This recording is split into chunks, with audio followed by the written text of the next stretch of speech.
Hello there, it's Baldwin. I want to talk about one of my favorite topics when it comes to sales and business development. That is the fallacy of the pipeline.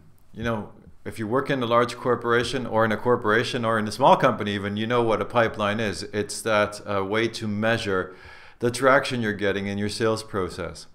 And why I think pipelines are not only completely out of date, but totally the wrong approach is because we live in a digital world where we can have a direct line or communication with our customers, and if we make content and things that talk about the problems we solve and what we do with them, we can also monitor how they engage with our messages. And so the problem with the pipeline is as follows. Let me explain. Well, first of all, it's a one-sided view of the opportunity because it's always about business development people or salespeople who stick into that pipeline whatever they consider to be an opportunity. And that stands in a lot of contrast with what is possible today, where you can actually get the feedback straight from the market.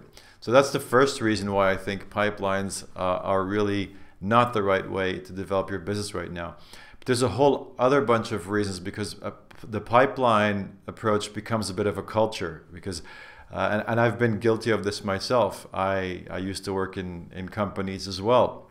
And what happens is that since it sort of buys you time sometimes, especially in difficult times. So you can stick in opportunities in the pipeline willingly or unwillingly that are not really good leads. And the reason why you would do that is, well, if times are tough, you sort of want to look like you're busy. But obviously, if you fill up your pipeline with bogus, that's not going to end very well for you. But every now and then there can be this period where you can take advantage of the pipeline. And I think that is a very dangerous thing about pipelines. The other thing is that when you're working with a pipeline, and since it's your view on the opportunity and it's not confirmed on the other side, it can only get confirmed over time.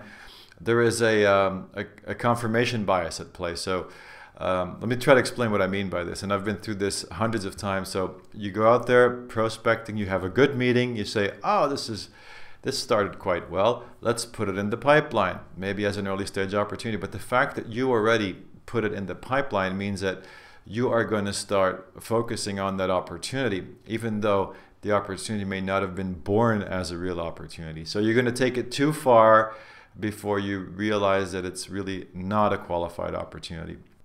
Now, the elements of measurement in the pipeline are typically a number of meetings. It could be the conference calls you do, all those kind of things that are activity-based. And so the problem also is that it's not because you do so many meetings that those are good meetings, or it's not because you have a lot of conference calls that these conference calls are always going to be representative of an opportunity. So let me explain this. Over the years as a business developer, I've realized that many meetings aren't taken because there's a business opportunity. Often people accept meetings for very different reasons. Let me give you a few examples. Curiosity. Maybe your prospect is only meeting with you so they can get a feel of the industry, education. Maybe it's just out of their, so they're trying to figure out what's going on in the industry. Happens very often. It could be about benchmarking. It's like, your prospect has already taken the decision, and they're just using your insights to qualify that decision or to learn more about what kind of questions they have to ask someone else.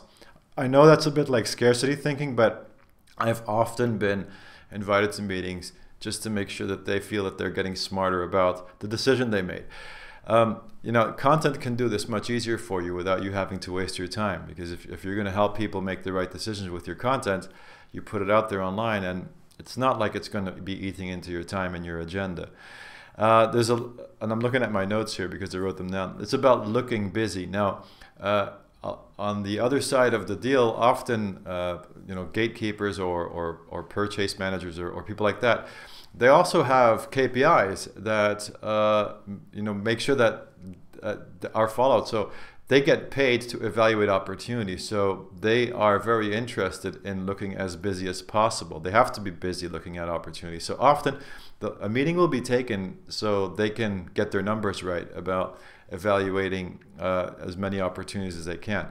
And that ties into also obviously the benchmarking and curiosity. But another one is about ambition, and this is when typically happens when junior members of the prospects team come to the meeting. They're very eager to learn, but also always looking to network, because they're obviously at the early stage of their career, and they're trying to make as many contacts as possible to make sure that their career has more opportunities, I guess.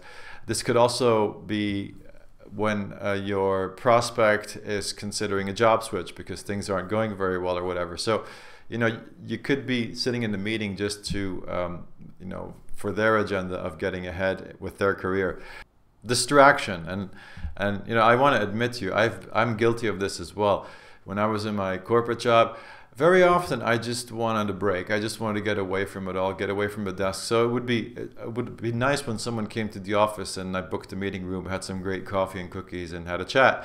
So often you're going to be in a meeting because people want to be distracted. So bear that in mind. So what I just summed up are just a few examples that make that meetings aren't really the most efficient way to qualify your prospects. Let me stop rambling for now. If there's anything that I really want you to take away from this, is that the pipeline approach is probably better off in a museum, and the most efficient way to evaluate commercial opportunity is to be using digital content, and so we can objectively identify the right prospects, so we can engage with the right people and make a lot more use of our business development efforts and get better results. So it's all about using simple technology to help us identify the right prospects.